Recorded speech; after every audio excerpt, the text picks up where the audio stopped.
can you think right now, can you think of a better way of spending £100 billion? The HS2 rail project has progressed to the next stage despite the lockdown measures. The government this morning, issued a notice to proceed, meaning companies can start work on detailed designs and the construction phase 1 of the scheme, linking London and Birmingham.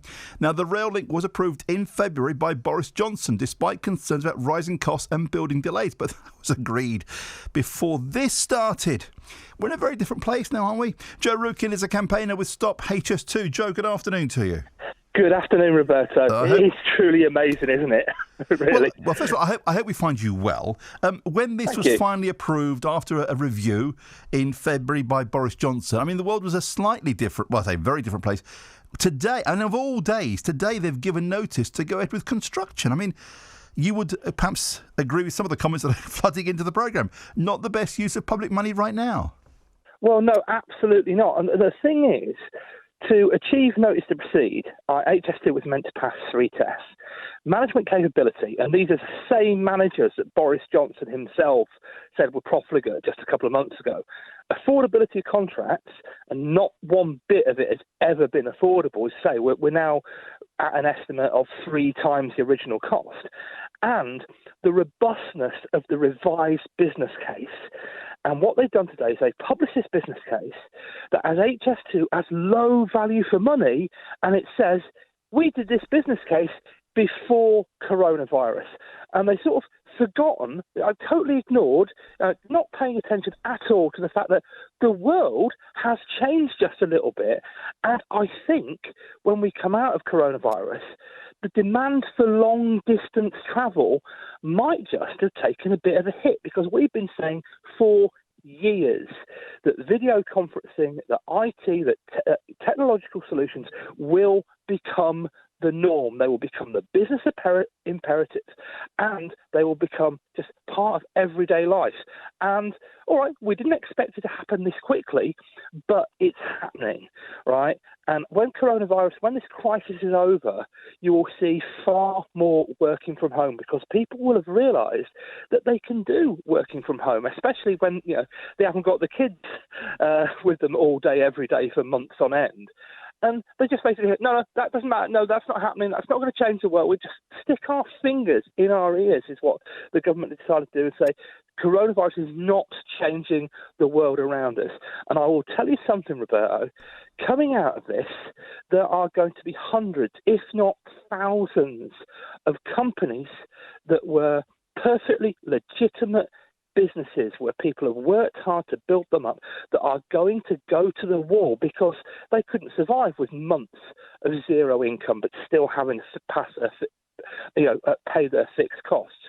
And they will be screaming for the billions of pounds that will be wasted on HS2, that are going to go to a profligate, as Boris Johnson himself said, a profligate organisation. Joe, here's the thing. Until recently, the argument was that we could not afford to stop the project because we spent so much money on it so far.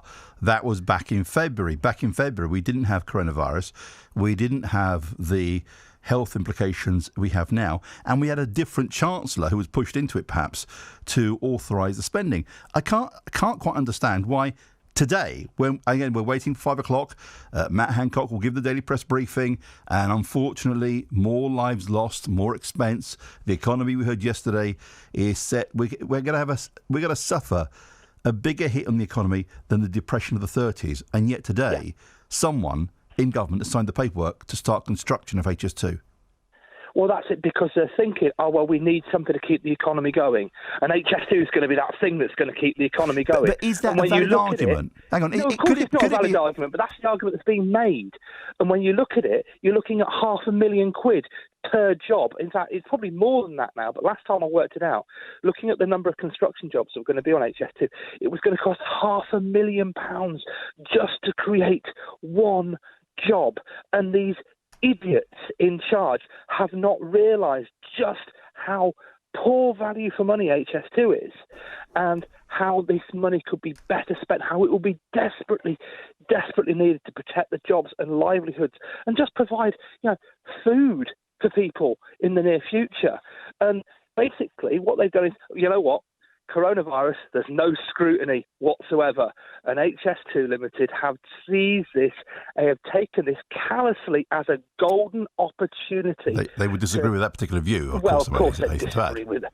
Well, all you have to do is just look at where they've carried on construction here in the Midlands, where they have completely ignored the social distancing, and they just told ministers, Joe, we're following social distancing, despite the fact there are hundreds of photos, there are hours and hours of footage that says exactly the opposite, and that's what HS2 Limited do. They lie. They are They would disagree with you, Joe. Before we part, and they're not here to defend themselves. Before we part and go our separate ways until the next time, can I just? What do you think the public? Before I look at the text, I've gone absolutely crazy. Before I look at the text, what do you think the public mood will be to this news that today they've given approval to start construction? It will. The public are going to be absolutely livid about this. It was said, what was it when 9/11 happened? It was said to be a good day to bury bad news. Well, what is happening now is they are taking this COVID-19 crisis as a good couple of months to get away with anything. And it is no surprise to me that the construction industry, where there is a large number of firms that are party donors, that the construction industry is being propped up while the rest of us will be left to go to the wolves.